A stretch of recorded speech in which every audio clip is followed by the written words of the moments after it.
Hey YouTube, it's Mal with Olympus Reptiles, and you're going to like this video because we're going to finally show a whole bunch of snakes. I know sometimes we show one thing, we kind of focus on a topic, but we are going to focus on a topic today, but to do that I have to show you a bunch of stuff. So what we're going to show is we're going to show everything that I can think of that I kept from 2018 and a few of the things we bought in 18. I'm sure I'll miss a few, it's just the nature of the beast. But also it gives you an idea. We get asked all the time, how big should my snake be? You know, this will kind of tell you that we're in the same boat. They vary a lot, okay guys? I got some that are little bitty, some that are big. They're not big, they're ball pythons, already by 2018. And then for reference, I know everybody watches when it comes out, we're filming our holdbacks from 2018 here at the end of 2019. So most of these are going to be right about a year old, depending on when they hatch, because we are currently in October. So, let's do it. First one, I want to show you something we picked up in 18. And this snake we bought at a show, and it is doing wonderful. Come here, little buddy. So this snake is already an adult male. This one is ready to breed. Bad film, I know, excuse me, a little bit of a cough, cold season. This is Asuma, so a super mahogany, and as you can see, he is just fantastic. There is his head, a little bit of coconut stuck to it. That fell off there. But just a really cool, almost gets this really dark. You know, they don't stay black. They almost turn like a dark brownish cinnamon bronzy. They also have a rainbow sheen. However, I personally feel that this snake is the key to going black. And we'll share more about that and our plans with him for breed purposes on our Patreon video and what we're going to do with each one of those. So if you're with Patreon, the follow-up video, you'll kind of hear our breeding plans with these guys for now and in the future. Always subject to change, of course. The next one to show you would be a GHI Mojave. Now this is one I produced myself. This was a snake that I always really wanted ever since the first time I saw them. Didn't want to buy it, wanted to make it. Here we go, guys. Man, I gotta quit that. Sorry about the cough. Anyway, this is a female that we made on our own. The Asuma was a male. You can see she's about the same size. I guess if I really wanted to, I could find my scale and kind of give you some idea of how big these ones are and how big they're not. So let me grab something to stick that in while Kurt continues to show it. And I'll give you an idea of in a year's time about what size we're getting to. So let me turn this so you guys can see it. I'm going to bet she's around 600. Probably actually about 550. A little bigger than I thought, 645, so she's doing pretty good. And that's pretty typical for about a year. So she's right on schedule doing exactly what she should be doing, which is awesome. I got to look at my list I made. Oh, this is what I'm really excited about. This is a holdback male. We didn't add a lot of males last year. We added the Asuma, and we kept this guy for some different projects. You're going to see he's a little smaller than the other ones. So this is a super pastel exanthic male. Oh my God, I'm so sorry. But we got to keep filming even though I have a cold. It's going to get really annoying fast for you and me both.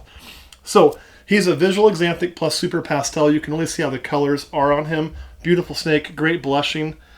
The head is awesome. He's going to be a little lighter than the other ones though. If I can get him to set up there. So he's right at 481. He's probably not going to breed this season. I mean, maybe. Legally. Physically, he probably could, but I'd like him to get a little more meat on him first. And that's okay, because the girls I have for him, they aren't ready yet anyway. So I kept him for a specific project, so it's fine that he is not ready to go. This snake is one of our smaller ones. I know it, girlie. Oh, I know, you're so shy. And she was just one of our slower eaters. It took us a little while to get her really going. And what this is a lesser pastel, or sorry, lesser spider ghost. Lesser spider ghost. So this is a recessive with 2 genes. Came out really beautiful. And as you'll see, she is a lot smaller than the other ones at 306. So this is a little bit small for a year, but nothing to be concerning. It depends on when they're born in the year. Also depends on how well they've eaten.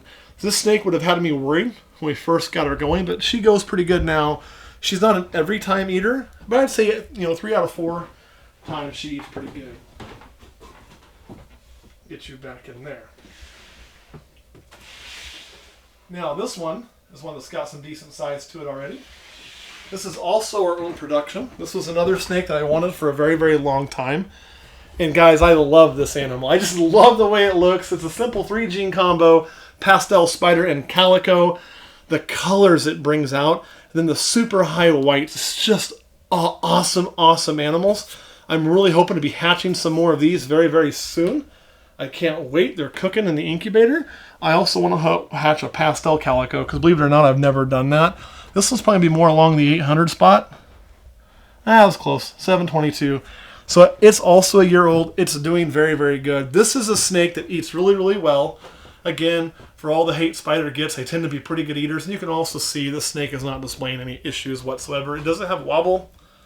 Yeah, but it's going to be so minor unless you absolutely know what you're looking for, which most people who make videos about how terrible spider gene is have no clue what they're looking for. Most of them are complete clueless when it actually comes to the gene. There it is. I can see it right now a little bit, but it's back to normal. Just kind of had to be a little bit cocked sideways. This thing, though, phenomenal. This snake will likely be ready to breed at the age of 2, which is really one of the things you really want, right? We're not having to force her to do that. We're not having to power feed her. We're simply feeding every week, and she's just growing like a weed. So really excited about her abilities on that.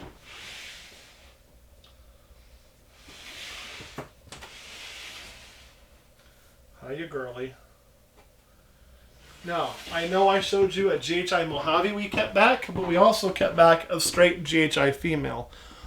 One, I want to go for some super GHIs. I want to mix some things. I don't always want to mix Bell Complex in, so I wanted to have a straight GHI female for some of the projects that I want to do. And GHI is one of those genes you can't have too much of, I don't think. I love what it does. Think about how this has a nice dark look to it. Think about a Asuma GHI or a Asuma Black Pastel GHI. Some ways we can go solid black. 500 grams, you can see it is a lot lighter than the other one. And again, this is pretty normal for how they're going to range. We've seen everywhere from 300 to almost 7.5. And that should give you a pretty good idea about the differences. Now one of my angry snakes. Oh boy, you're going to just try to tune me up. And she's always in that back corner where she's really hard to get to. Haha, got you. Don't you turn around on me now. There we go. There we go. I got that cough out finally. This, as she appears to be going into shed a little bit, is a pastel. There it is. Stop it. Stop it. Stop it. Is a pastel freeway. She is not going to stop it. This has kind of been her attitude, honestly, since kind of the day we got her. She just doesn't like to be messed with. Is that still on? It is. Perfect. So we're going to see if we can't convince her to get into the hi. And most of that's just all defensive. And she's weighing pretty good. So she's at 686. So as you can see, she is doing really, really well.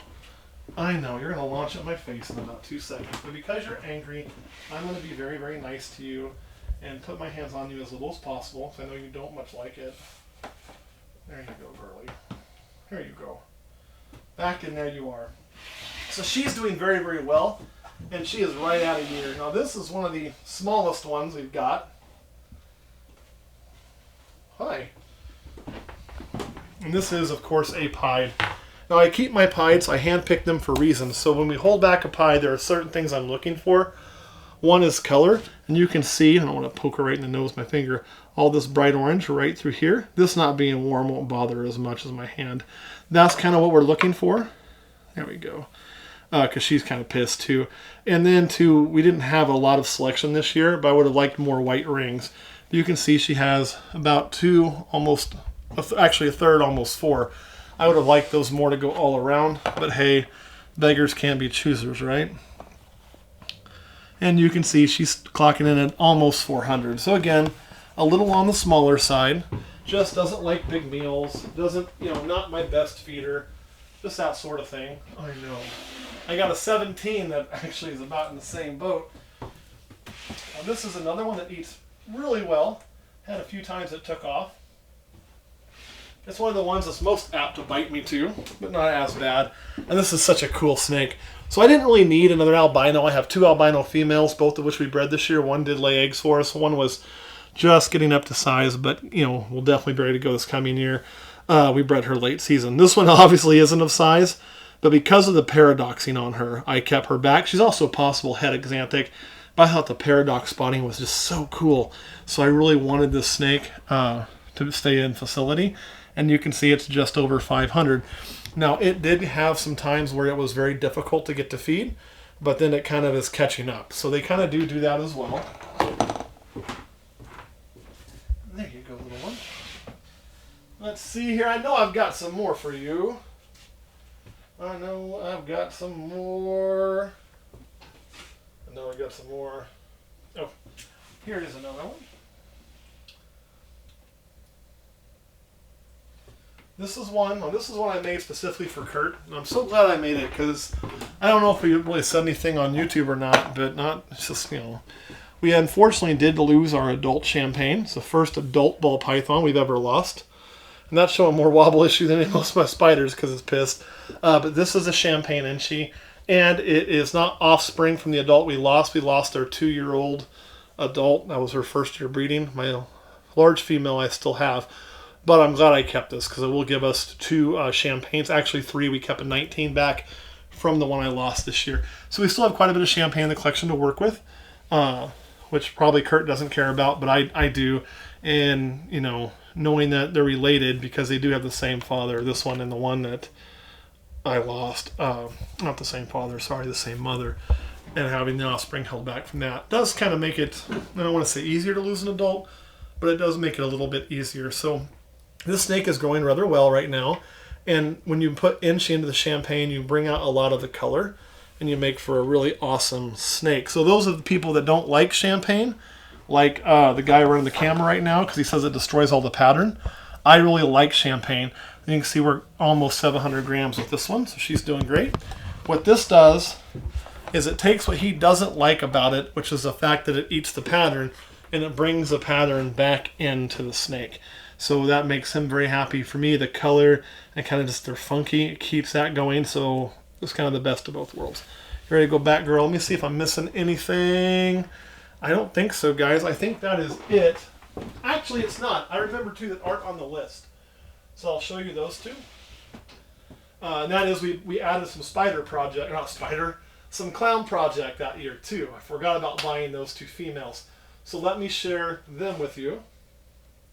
If I can find them. Here we go. And that is we added this girl here. She was rather small when we got her. She was pretty young. I mean, she was healthy. She just was a young snake. But this is a visual spider clown. This is our first ever female clown that we had visual. So we're really excited about her. Now, as you know, Trouser ended up being het caramel. This one's weighing in at just over 1,000 grams. Outside shot, she might get there this year. We'd like her to be at 1,500. She'd have to eat really good for us. But there is certainly a chance of that, probably by late in the season.